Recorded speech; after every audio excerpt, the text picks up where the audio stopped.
السلام علیکم ورحمۃ اللہ وبرکاتہ۔ خوش آمدید ناظرین، میزبان محمد مظہر قادری آپ تمام عالمی خواتین و حضرات کا اپنے دل کے گہرائیوں سے استقبال کرتا ہے اس پروگرام تعمیر معاشرہ میں۔ آج کا عنوان ہے شب برات کی فضیلت و اہمیت۔ اس موضوع پر ہم بات کریں گے۔ ہمارے ساتھ اسٹوڈیو میں تشریف فرما ہے ہر دل عزیز معزز عالم مفتی حافظ مفتی سید ضیاء الدین نقشبندی صاحب، director Abulhasanat Islamic research centre Hyderabad. محترم آپ کا استقبال ہے، مرحبا، اہلاً و سہلاً۔ ناظرین، آج کے عنوان سے متعلق سوالات پوچھنے کے لیے برائے کرم ہمارے فون نمبرات نوٹ فرما لیں۔ نمبرات آپ کے اسکرین پر بھی اسکرول ہو رہے ہیں۔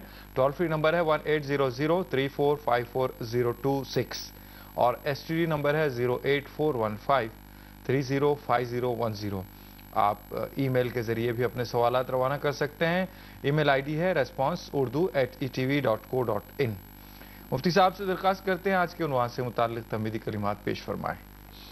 الحمدللہ رب العالمین وصلوات اللہ تعالی وسلامہ علی امام الانبیاء وسید المرسلین وعلی آلہ الطیبین الطاہرین واصحابہ الراشدین المہدیین وعلی من احبہم وتبعہم بإحسان اجمعین الى یوم الدین۔ اما بعد فأعوذ باللہ من الشیطان الرجیم، بسم اللہ الرحمن الرحیم۔ حامیم والکتاب المبین، انا انزلناہ فی لیلۃ مبارکۃ انا کننا منذرین فیہا یفرق کل امر حکیم۔ صدق اللہ مولانا العظیم۔ السلام علیکم ورحمۃ اللہ وبرکاتہ۔ وعلیکم السلام ورحمۃ اللہ وبرکاتہ۔ ناظرین گرامی قدر، خالق کائنات نے اپنے کلام مجید کی مبارک سورہ دخان میں ارشاد فرمایا، حامیم والکتاب المبین، قسم ہے روشن کتاب کی۔ اللہ پاک نے اپنے کلام مجید کے مختلف طور طریقے سے نزول کیے جانے کی تفصیلات خود قرآن مجید میں بیان کی ہے۔ یہاں ارشاد فرماتا ہے، انا انزلناہ فی لیلۃ مبارکۃ انا کننا منذرین، بے شک ہم نے اس کو ایک برکت والی رات میں نازل فرمایا ہے، بے شک ہم ہی آگاہ کرنے والے ہیں، اپنے بندوں کو ڈرانے والے ہیں۔ پھر فرمایا فیہا یفرق کل امر حکیم، اس میں ہر حکمت والے کام کا فیصلہ کر دیا جاتا ہے۔ امرا من عندنا، ہماری بارگاہ سے ہر فیصلہ صادر ہوتا ہے، اور اس مبارک رات میں، برکت والی رات میں سارے معاملات طے کر دیے جاتے ہیں۔ رسول رحمت صلی اللہ تعالی علیہ وآلہ وصحبہ وسلم نے اس برکت والی رات کی شان اور عظمت احادیث کریمہ میں بیان فرمائی ہے۔ سیدنا علی مرتضی رضی اللہ تعالیٰ عنہ راوی ہے، فرماتے ہیں اذا کان لیلۃ نصف من شعبان فقوموا لیلہا وصوموا نہارہا۔ حضرت رسول پاک صلی اللہ علیہ وآلہ وسلم کا فرمان ہے کہ اے لوگو، جب شعبان کی 15ویں شب آئے تو رات میں تم قیام کرو اور دن میں روزہ رکھو۔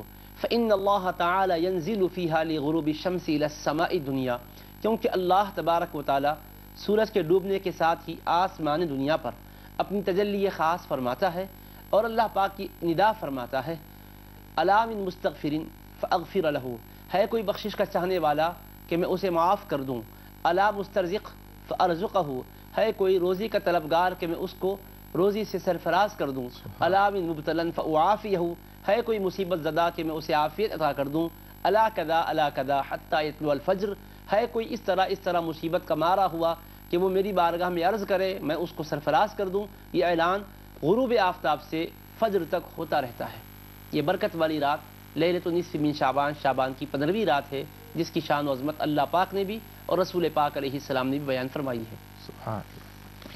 ناظرین، پروگرام کے پہلے سیگمنٹ میں پہلے کالر کو شامل کرتے ہیں، دیکھتے ہیں کال لائن پر ہیں۔ السلام علیکم۔ السلام علیکم۔ وعلیکم السلام۔ محترم کون، کہاں سے؟ فاروقی پینٹ سیکر سے بول رہا ہوں۔ شیکر سے فاروقی بھائی، کیسے ہیں آپ؟ خیریت سے ہیں؟ الحمدللہ صاحب، کرم ہے اللہ اور اس کے رسول کا، دعائیں آپ لوگوں کی۔ بہت دنوں کے بعد کال آ رہی ہے آپ کی۔ ہاں جی ہاں، مصروفیات تھی، دعا کرنا میرے مفتی صاحب سے بھی کہنا، سبھی لوگوں کے لیے، اہل اسلام کے لیے دعا، اور خاص اپنے ملک کے لیے بھی۔ جی جی جی۔ یہ آج کی میرے دو سوال ہیں جی مفتی صاحب سے، کیوں بڑی مفصل اور بڑی بہترین طریقے سے مفتی صاحب جواب دیتے ہیں۔ الحمدللہ۔ تو ایک تو یہ جو شب بریت کی جو رات ہے، شعبان کی 15ویں،